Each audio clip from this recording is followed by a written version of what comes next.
Shalom, meus queridos, amados irmãos, a graça e a paz do Senhor Jesus. Nós falamos aqui ao vivo de Varginha, Minas Gerais, zona da Mata Mineira, Sucapixaba. Falamos do Centro de Cultura Bíblica Bereshit, CCBB. Esse é o símbolo, a menorá, o castiçal, o candelabro. E aqui temos a seta, as chamas são Yerushalayim, Jerusalém. O CCBB, mantenedor do Seminário Teológico Bereshit e também da Faculdade Teológica Bereshit. E nós estamos aqui ministrando as aulas desde 1992. E aí estamos gravando também, colocando disponível para você que pode acessar em qualquer lugar do mundo, onde estiver localizado, né? Nós estamos aqui com os cursos de básico, bacharelado livre, intermediário, mestrado e doutorado. Temos também aqui um polo da Faculdade de Ciência e Teologia do Norte do Brasil, FACETEM, onde ministramos pedagogia, curso superior do MEC, teologia e também administração. Eu sou o professor Ilmar Satemeric Heller Kaiser, descendente de alemães que chegaram aqui em 1837, somos de famílias protestantes e a minha denominação é o Ministério Tabernáculo. É uma igreja fundada em 1968, que nesses 52 anos, vamos caminhando para 53, já alcançou 6 estados do Brasil e o país chamado Espanha, onde temos um missionário. Nós estamos ministrando aqui hoje, começando as aulas do bloco 4.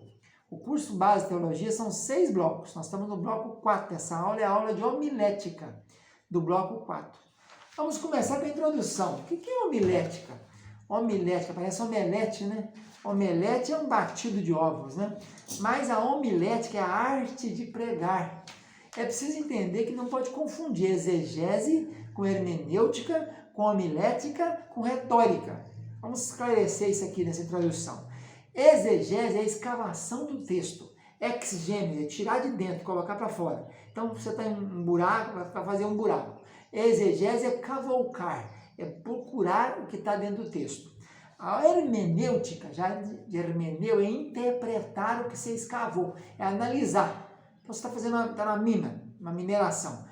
Buscou aquela ali, passa na bateia, vai separar, classificar, analisar o que você coletou. Aí vem a homilética, que é a arte de expor aquilo que você escavou e analisou. E a retórica, a última coisa desse bloquinho, é a maneira de se expressar bem. Retórica é a arte de falar em público bem. Vem lá dos tempos de Platão, dos filósofos gregos. A palavra homilética, na sua origem, vem da palavra grega homilétikos, que vem de homilos. Homilos é multidão, assembleia. Então tem alguma coisa a ver com manifestação, uma fala para uma multidão, para pessoa, para grande contingente de pessoas. Então, dentro dessa homilética, que é muito essencial, eu diria que seria, depois da inspiração, do poder, da revelação do Espírito Santo, é condição sine qua non, no latim, sem a qual não. Né? Hoje a gente vê por aí, visitando igrejas, quantos pregadores não tem um pingo de ética, nem de homilética, nem de hermenêutica, nem de exegese, nem retórica. Eles falam aleatoriamente, sem bagagem, sem fundamento, sem estrutura, sem condição. Às vezes nem leem o texto para fazer uma explicação, que é um pecado capital, né? Então, nessa introdução, nós já mostramos a origem da palavra no grego, separamos aí a classificação, o que é homilética, o que é retórica, o que é hermenêutica, o que é exegese. Agora, alguns bons livros sobre essa aí. Nós temos um livro muito importante nesse assunto, que é a arte de pregar, de um batista chamado John Broadus. É muito interessante. Tem também o livro do príncipe dos pregadores, que é o Spurgeon, que é Discursos a Meus Estudantes. Ainda existem outros, como Manual para Pregadores Leigos, Esboços Úteis para Leigos, Pregador Leigo. No nosso livro-texto que nós usamos aqui no seminário, o livro adotado é o chamado Homilética Prática, do Thomas Hawkins, a editora Juerp. Então, para se fazer, para você transmitir alguma coisa, tem que ter aquilo, né? Por isso muitos pregadores usam esboços, né? E mantém eles ali na folhinha ou dentro da Bíblia. E é muito pertinente apresentar para os irmãos nessa aula de homilética a Bíblia recém-lançada agora pela editora Ragnus, que é a Bíblia da Pregação Expositiva, do reverendo Hernandes Dias Lopes, que é um dos ícones da Igreja Presbiteriana do Brasil. é a chamada Bíblia da Pregação Expositiva. Hernandes é um defensor da pregação expositiva. O que é a pregação expositiva? É aquela que pega o texto e vai comentando versículo por versículo dentro do texto. Não fica vagando nem circulando o planeta, né? Tem muitos pregadores que pegam o livro de Salmo 100 para pregar, celebrai com júbilo ao Senhor todos os povos, e dali ele parte. Ou vai para o Apocalipse, ou volta para o Gênesis. E fica ali. No final você não sabe qual que era o sentido, o objetivo, o que ele queria falar. Então, para se pregar, meus irmãos, é preciso ter uma direção, uma diretriz, uma revelação. Ninguém deve assumir um púlpito, ninguém deve assumir uma tribuna, se Deus, o Espírito Santo, não lhe falou, não lhe mostrou. Então, se eu sou convidado para ministrar em algum local, eu tenho que procurar de Deus, do Espírito Santo, o que Ele quer que eu fale ali. A Bíblia o nome já diz Bíblia, é uma coleção de 39 mais 27 livros, 66, com 1.189 capítulos, com 31.102 versículos, 15.551, Salmo 103:1 é o meio da Bíblia, versículo do meio da Bíblia, Salmo 103, versículo 1. Então é preciso que o pregador tenha essa ciência de homilética, mas tem antes dessa maneira de transmitir, ele tem que ter revelação do que Deus quer falar para aquele auditório. Então você pode analisar sermões de outras pessoas, tem pregadores grandes, pregadores importantes, né?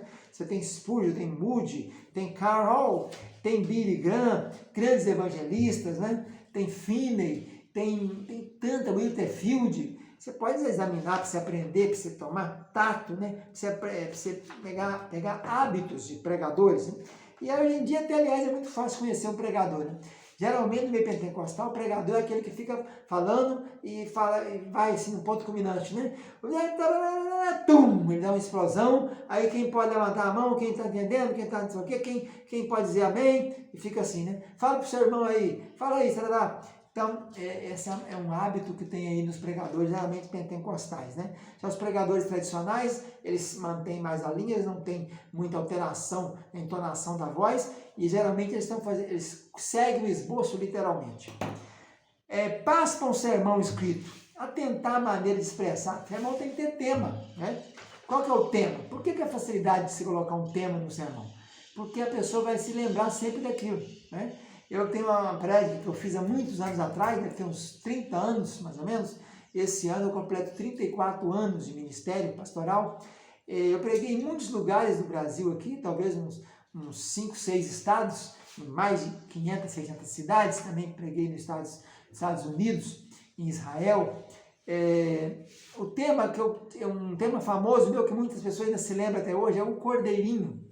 Eu preguei sobre o Cordeirinho em vários lugares, na região do Vale do Aço, Patinga, Fabriciano, Timóteo.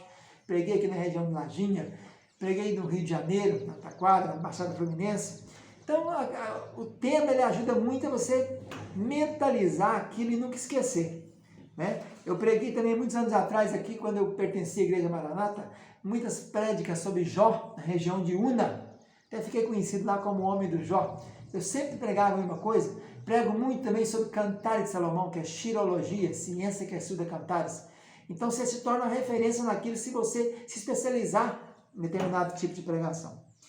É preciso então ter um tema, ler cuidadosamente a base bíblica do sermão, fazer um resumo, né? Examinar o encabeçamento de cada divisão, dividir o sermão em partes, fazer uma lista de ilustrações, se for contar, né? Fixar na maneira de aplicar. Não adianta ficar contando também sermão e falando muito se não tem aplicação. Você tem que pegar aquele texto lá do ano 30, do ano 40, das cartas de Paulo do ano 60, 70, das cartas do livro de João do ano 90 e trazer a luz aqui hoje, trazer a lume para hoje. E feita a aplicação, fazer a conclusão. Geralmente a conclusão pode ser um apelo, né? Pode ser quem quer fazer essa aplicação que eu acabei de apresentar agora, tornar-se prática na sua vida. Vem à frente. Levante a mão. A prática da preparação de mensagens. O objetivo da homilética é auxiliar na elaboração de temas que apresentem em forma atraente uma mensagem da palavra de Deus e com tal eficiência que os ouvintes compreendam o que deve fazer e sejam movidos para fazê-lo. Isso quer dizer que se deve praticar e seguir praticando, né? Evidentemente, quando eu comecei a pregar muitos anos atrás, há 30 e tantos anos atrás, não é a mesma coisa de hoje. Você tem mais bagagem, você tem mais conhecimento, você tem mais know-how, você tem mais estrutura. Vamos então encerrando por aqui a nossa primeira aula de homilética, onde procuramos dar detalhes globais sobre essa arte de pregar que é a homilética. Fica na paz, tchau, tchau.